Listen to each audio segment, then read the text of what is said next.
I'd like to now welcome you to BAS Industry Trends and Workforce Needs. Um, our featured presenter is Jerry Neely, who is General Manager at Schneider Electric Digital Buildings for the Carolinas. He has been a member of our National Visiting Committee, that's our advisory board for BESS Center, for a number of years. And his company is also one of the sponsors for this year's Institute. They were a sponsor last year. Thank you very much again, Jerry. And I will let you run with it, my friend. Absolutely. Thank you. Thanks for the warm welcome. And hopefully everybody can hear me okay. I'm on a hotspot today, and Kim's been very gracious in helping me by presenting. So hopefully this will go. General manager of the digital buildings business in the Carolinas. That probably doesn't mean much to everybody, but I am the smart buildings contracting group for Schneider Electric here in the Carolinas. So BAS is my core business, along with security, fire alarms, and mechanical services. So we are right in the middle of the industry with everybody. I'm based out of Raleigh, North Carolina, if you're familiar with the market. So most of the things I'm going to talk about are certainly prevalent here in the Carolinas. We cover North Carolina, South Carolina, but I'm sure the things I'll talk about will apply to other parts of the country and worldwide as well. So we can go to the next slide, please. So, and you can go ahead and click until you have 4 items on the agenda. That's great. Cool. So the agenda we're going to go through is, I'll always like to start off with the why, and it's probably a little more time than needed on the why, but especially with this crowd. But I like to talk about that to see what's really driving our industry and what's changed here recently. I'm going to show how and where we can help in BAS and contribute to that solution. And then I'll mention a few trending themes that I'm seeing in BAS here locally and hearing about in other areas. I'm anxious to hear what you guys are seeing and hearing out there in the marketplace. And then lastly, how those trends are influencing the need to grow our skilled labor force and how we're handling that here locally.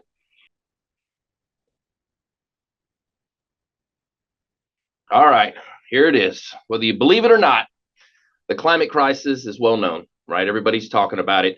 Decarbonization is the big word right now. So to tackle the climate crisis, we need to decarbonize, and the amount of carbon in our atmosphere has risen exponentially over the last 100 years, and this is causing a lot of concern for everybody. And this is where the buzzwords come in for our industry here.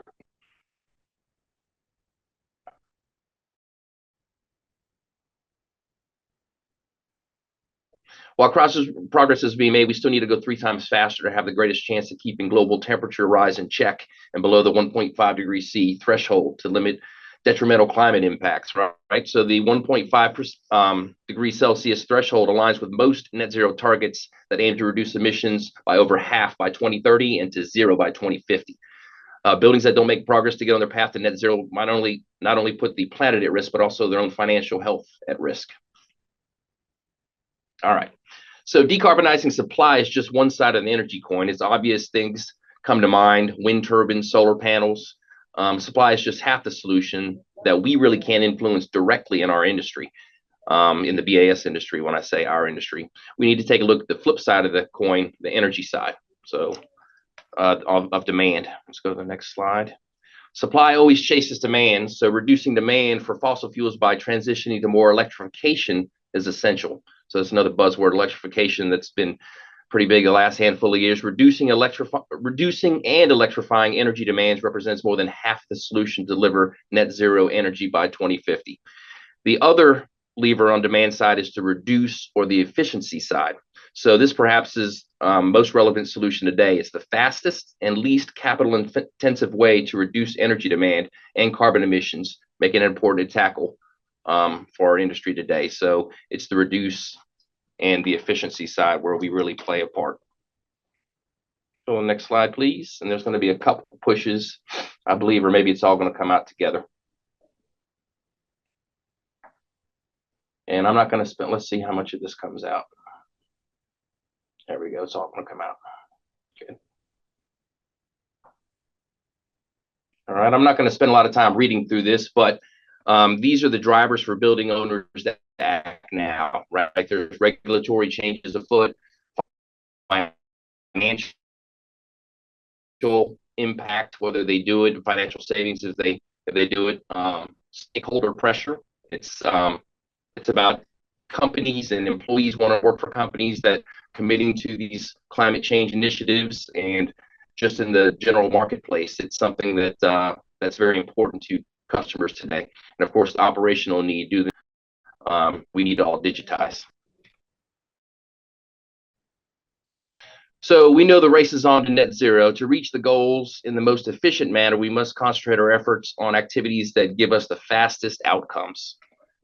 Let's move on to the next one.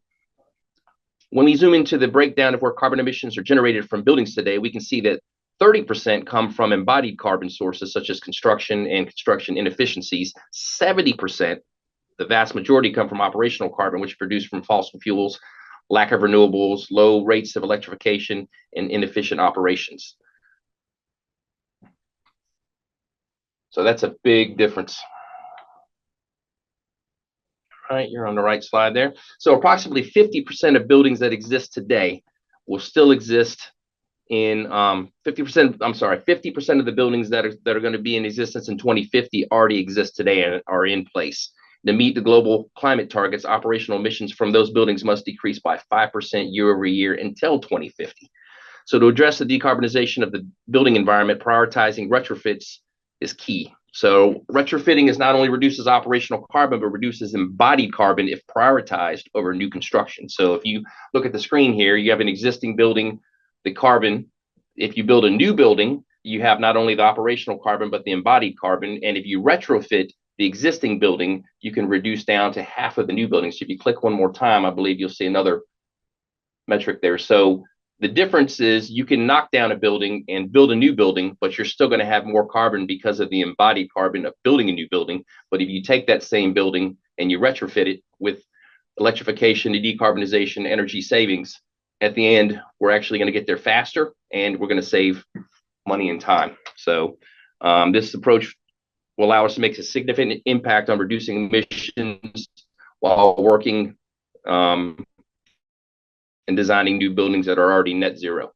So let's go to the next slide, please.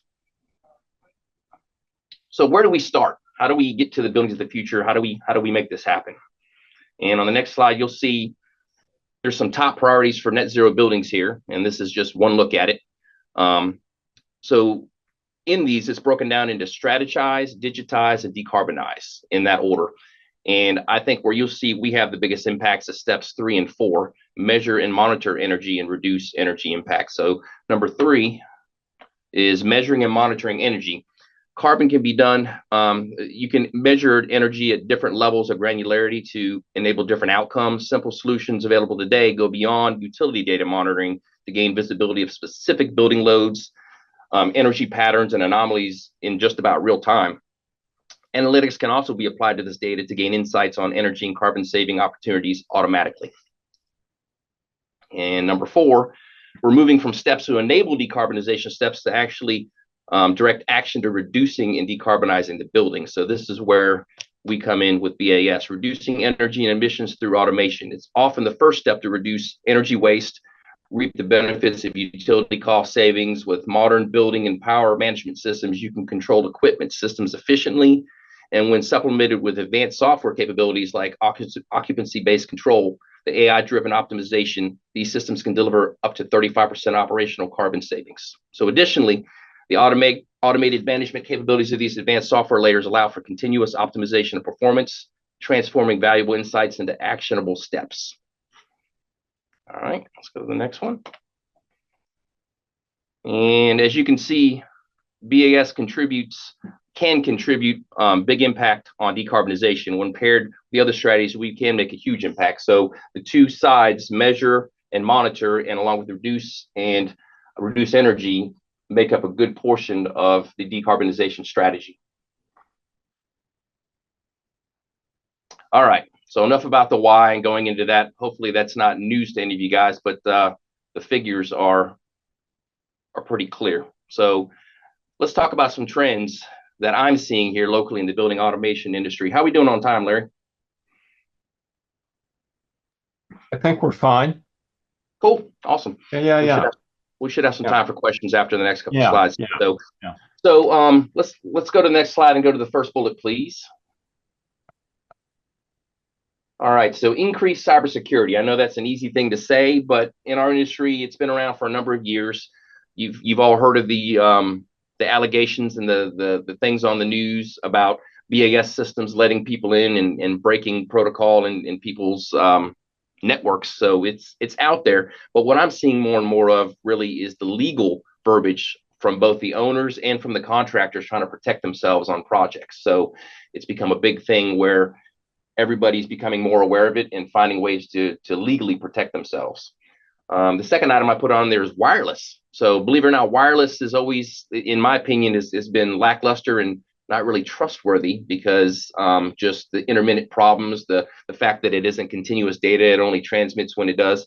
Well, technology is getting better. Not everybody's adopted this yet, but I'm seeing in large scale deployment wireless solutions for building automation systems, which is different. So that's actually going to help the future of our next discussion of more labor force needed. The next thing is SaaS and cloud-based models. So they're being adopted by all the major vendors now. It accomplishes three things. It makes vendors stickier to owners. It creates a constant revenue stream that's recurring and also keeps the owners out of the trap of falling behind on software revisions. When they buy into a software as a service model, it keeps them up to date and keeps things up to par. Everybody here knows that a lot of times you fall into the trap of business owners getting way behind on software issues, and that's where some of the cybersecurity concerns come in, some of the operational efficiencies, and not taking advantage of the new technologies. And then more functions being outsourced or offshored. I'm seeing more computer labor being sent overseas. It'll still never be replaced for any of the field labor, but in the past, it used to just be graphics production that was offshored, typically to India or another country to do some of the labor for these BAS projects. But now I'm seeing almost all the big major players use it for hardware design, programmers, and for graphics now. And then more companies are going back to self-installation that I'm seeing as well. I thought it was only in this dirt that all the major players and even a lot of the smaller players, typically it's the smaller players that do self-installation of BAS, and a lot of it's subbed out in most major market areas. But here we have a higher percentage of everybody doing it, and we're actually doing a job in another territory that I was surprised to hear that the BAS contractor was doing self-installation as well. So I don't know if you guys are seeing a lot of that. I think that's because of two things really.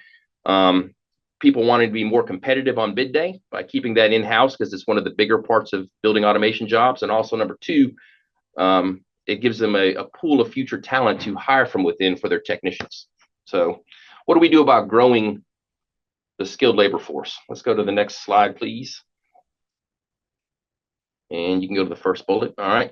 So of course, everybody knows there are figures out there. This is just something that's just a fact that we have a mass exodus of skilled workers in the next years here, and we're seeing a lot of it already. So it's coming. Hopefully everybody here is on board with pushing this initiative, and that's why I joined myself, and I'm glad to be part of the BEST Center with Larry because I really believe in this cause. So if we go to the next one, so there's simply not enough new entrants in the marketplace to replace all the people that are leaving and to account for the growth that we're seeing in the industry. We're seeing the cost of labor increase at an alarming rate, which is contributing to construction budgets going over.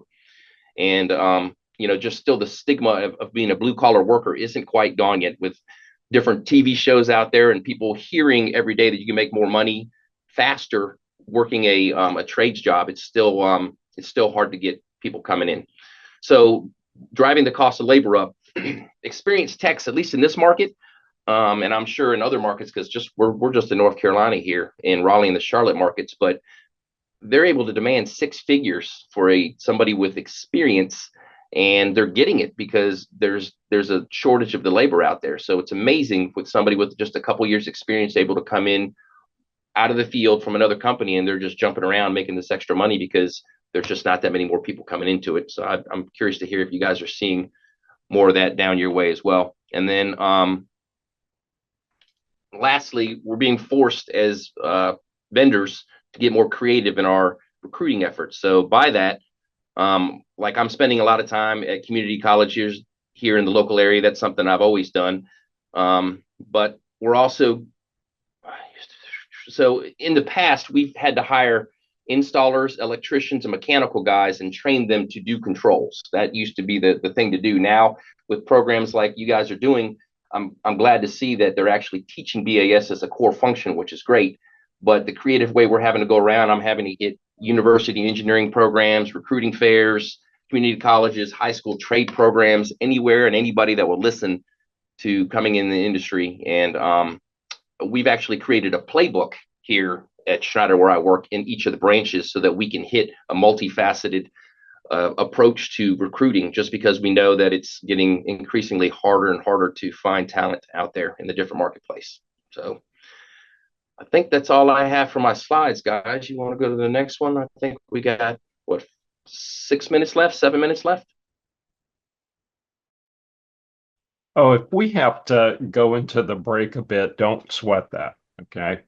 I mean, really, No, no, no, well, no, that's fine. I mean, I'm happy to open it up and see if anybody's got anything to add. I certainly am excited to hear what other people think about the trends and what they're seeing in different marketplace. Because do we have any questions in the text or anything? I'm still waiting for some to be submitted, but in the meantime, right, you brought up a lot of very kind of thought-provoking kind of tidbits here. One being, of course, getting creative about recruiting, right? Because from the last session about data center operations, they also mentioned that finding veterans, say, out of nuclear operations, is getting harder and harder to achieve. And I know that was a very common way to bring in people into the controls industry. So let's just say from kind of starting from that, right? What are some of the more creative ways you're doing that? Yeah, I'm glad you brought up the veterans piece because it's something that I didn't mention, but we also have a good program here where we have a director that does nothing but focuses on bringing in veterans from different Hmm. programs, and I think it's called Skills Bridge program is one awesome program where the military actually pays for the last work at your company, almost like an internship, where you don't pay for the program covers their benefits for up to the last 90 days of their military requirement parties, and there's no obligation to hire them. There's no obligation for them to work for you. Yeah. Sorry, Jerry. Yeah, your audio was a bit garbled there. Could you repeat the name of the program? Oh, Skills Skills Bridge. Bridge. Oh, looks like my video may Right, have stopped. Is right, there? Okay, right. cool. Yeah, Skills Bridge program is the program that we love, and we've taken advantage of it. It's practically zero cost to the employer. The military benefits by giving a nice transition to their exiting soldiers, and the cost is covered for them. They get paid as they're a soldier the whole time still. So it's a wonderful program. We have a question from Peter. What are the challenges that you're facing in partnering with colleges, right, our two-year colleges to recruit workers? Um, it's not so much any challenges. It's just being spread thin, right? There are a lot of two-year colleges out in the workforce here. There's at least one in every county, and the challenge is trying to decide where to spend your time recruiting, right? So Wake Tech is one that you mentioned, Larry, and I do spend time there, and I'm very familiar with their program, and we even donated some parts and pieces and time to working with the students. I donate my time to do other things for them as well, just to make sure I've got a good seat in there, and do things. So I think that is the biggest challenge I've found is with our labor force and the ongoing work that we have is finding time. We've got a couple of colleges that we go to, and I love spending time at the community colleges. The students are engaged, they're hands on, and we found that volunteering not only our time but parts and pieces and our expertise is very helpful to the colleges because a lot of times they're underfunded in some of these programs too. So And um, just using your own company as an example, right? Um, by what percentage do you think you would ideally expand your, say, installation workforce? Like 15%, 20%, if Yeah, that's we not, go yeah, ahead. we'd like to grow it pretty fast, Larry. I mean, it's one of those things that we have um, a decent number of installers on our staff right now, but I'd like to double that in the next 2 years as far as the size of the install crew. So we probably have a total of, I don't know. And again, it just all depends on what size of a market you're in and what size your outfit is. But I want to at least double in the next 2 years of the number of installers we have. And again, that's perfectly parlays into us having future technicians ready for us too. Right. And does Schneider also provide service as well? So again, kind of a similar question about your service technicians. Ideally for us, our service technicians are the best of the best, right? We want the folks that are very customer facing. They're also very knowledgeable and have experience out in the field. So our key is we try to bring them in, and ideally with the install program, we bring them in as installers. They work their way through in construction as technicians, and the ones that rise to the top, and the ones that are, you have your construction workers, and you have ones that you can tell are a little cleaner cut, the ones that are made to be in front of a customer, front or an end user in an operating building. And those are the ones we try to coax into the service world and make that an attractive jump for them. Hiring service technicians, otherwise, you have to basically have somebody that's got experience from another company or from another location. It's hard to, it's virtually impossible to be able to charge the kind of rates that service rates are going for building automation with new people out of college. Mhm, mhm. Yeah. And another point you mentioned, though, is just, I mean, it's the cost of delivering the projects, right? Given the workforce shortage, right? So you're paying a premium for talent, right? And um, and then, of course, there's a question about how you still remain competitive while meeting those kind of salary demands.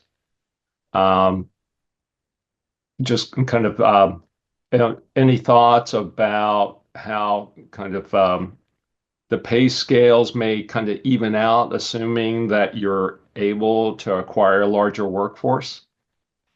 Uh, for us, I don't know that I see it any leveling out because everybody knows this. Just it's an industry that we're still going to struggle to get qualified people into. I think that by home growing our own technician talent through the install pool will help ensure that we get quality of talent. But I think that unless you pay them what the market going rates are, they're not going to stick around if you're expecting to have them for a lot less money. So our key is to try to save money on projects through the install, not necessarily because they're cheaper, but because there's no double markup. When you hire a subcontractor, you Hmm. transfer the risk to them, and it costs you money. They have their costs plus they have markup on it. And if we do it internally, we transfer that risk to us. So it is riskier taking on an additional part of the job.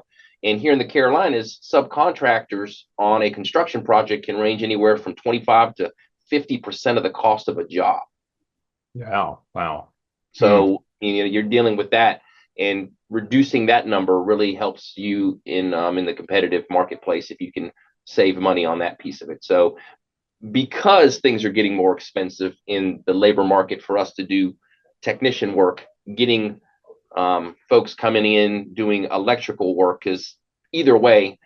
You're going to pay the money, either it's through a subcontractor or you train them yourself. So if you can do it again through your own organization, the hope is to save money there by not paying the extra markup. Yeah. Yeah. Well, um, for any of you students who might be listening, okay, I hope you now understand very clearly what your prospects are as a building automation technician. They can be quite good. And certainly for the instructors, make sure you kind of beat that message in. Absolutely. Well, hey, Jerry. Hopefully, they're getting their doors knocked down by local vendors like myself to come talk to students. If they're not, reach out to me, and I'll make sure that anybody in your local marketplace that represents our company is coming to see you, because we definitely need to do more of that. Yeah, yeah. Well, we have well just a few minutes left of the break, so I'll try to give that as a bio break to all of our listeners. I do also want to mention that Schneider Electric has an excellent set of free resources through is it called Schneider University, or I know I've got the name wrong, Jerry. No, yeah, it's Schneider Electric. I think it's Energy University or Schneider Electric University. So we've got Okay. a bunch of free materials online available for anybody. There's some stuff, of course, that's just for Schneider content, but there is a lot of stuff out there that's for general consumption. All right. Very good. Well, thank you again so much, Jerry. Much appreciated. And feel free to stick around and be part of other discussions if you have time today. Sounds good. I appreciate the time, guys. Thank you very much, and thanks for your time.